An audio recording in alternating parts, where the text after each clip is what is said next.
Hey, what's going on, guys? It's your boy Nimon. I'm officially starting my first series known as the Barracks. This is a video series where I will be showing you guys an in-game footage from a video game and translating it to a real-life scenario or discussing the weapon in a real-life perspective. So overall, before we begin, guys, I need to tell you which weapon we're going to do, and then we're going to jump into the stats. So I'll be using the Famas. Famas is a very controversial weapon in Black Ops. Its place of origin is in France, so it's a French weapon, and overall it's a very high rate of fire weapon. It actually was brought into service in 1978, and it's still being used today in a present setting. Overall, the designer is Paul Telly, and it was designed in 1967 to 1971 is when it was perfected and then finally finalized into a better term weapon.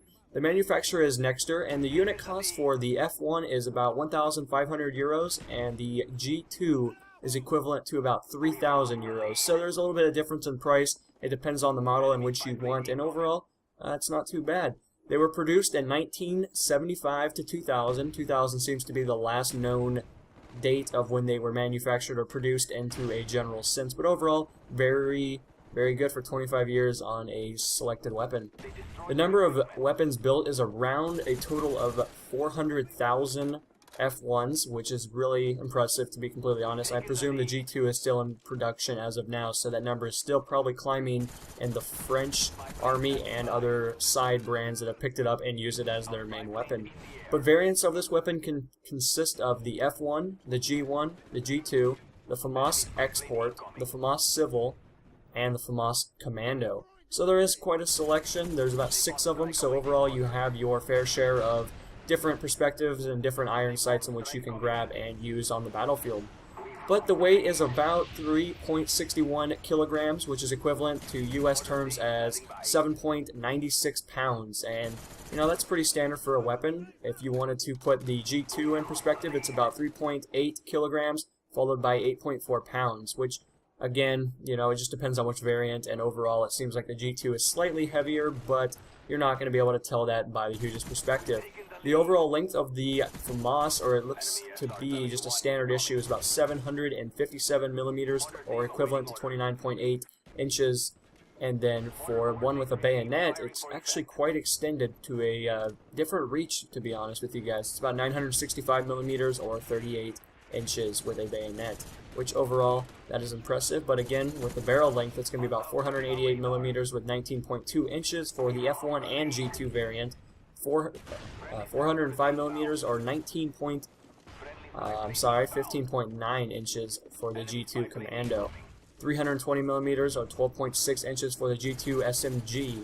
620 millimeters or 24.4 inches for the G2 Sniper. So it seems that they have a sniper rifle built in this feature for the G2 Sniper, and overall it seems to be a very effective weapon. Probably if its barrel size is that big, it must be pretty accurate for long range engagements.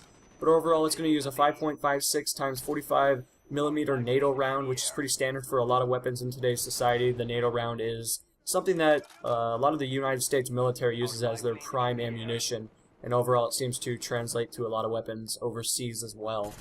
But its action is a lever-delayed bolt blowback, which is pretty cool. I mean, overall it's a bullpup weapon, so if you were to use this in a general sense, it's going to allow you to move faster in a video game term, but in real life it actually overall is just pretty standard issue for a lot of things. The rate of fire on this weapon for the F1 variant is about 900 to 1,000 rounds a minute, followed by the G2, which is extended slightly to 1,000 rounds per minute to about 1,100 rounds per minute. How does this translate to Black Ops terms? Black Ops, the Famas, I'm sorry, is a high rate of fire weapon. It overall kills in about 3 to 4 bullets, depending on your range of engagement. And overall, it's a very effective weapon. It's seen its fair share of patches in the past, and you know, it's been adjusted by Treyarch in the previous titles. But overall, it is a very effective weapon. I highly recommend it to anyone that is currently undergoing, you know, which weapon they should be using and how they should go about the overall effectiveness of the weapon.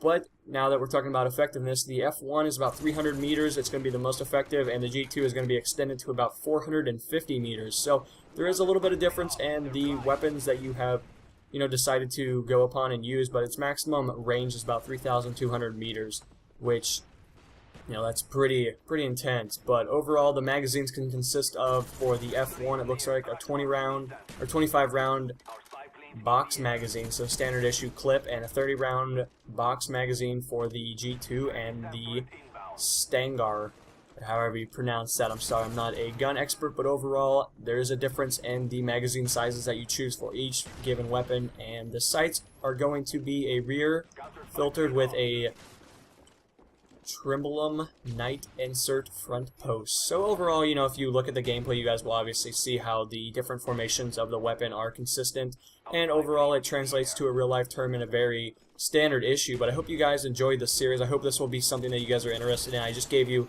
slight facts about the weapon, but again, how this translates to Black Ops, they try to go off of the effectiveness of the weapon to translate it into a video game term in which everything seems to work out for a better favor. But I hope you guys again enjoyed the series. Hopefully you guys are looking forward to the rest of it. I have gathered a fair share of gameplay for this, and overall I will go off of the response of how the first episode does, if it's going to be something that will stay tuned to my channel. If anyone else found this to be interesting, you guys can do what you do in the comments area, and I will see you guys in the next installment. This is going to be Nerd Mode On, signing off. Peace, guys.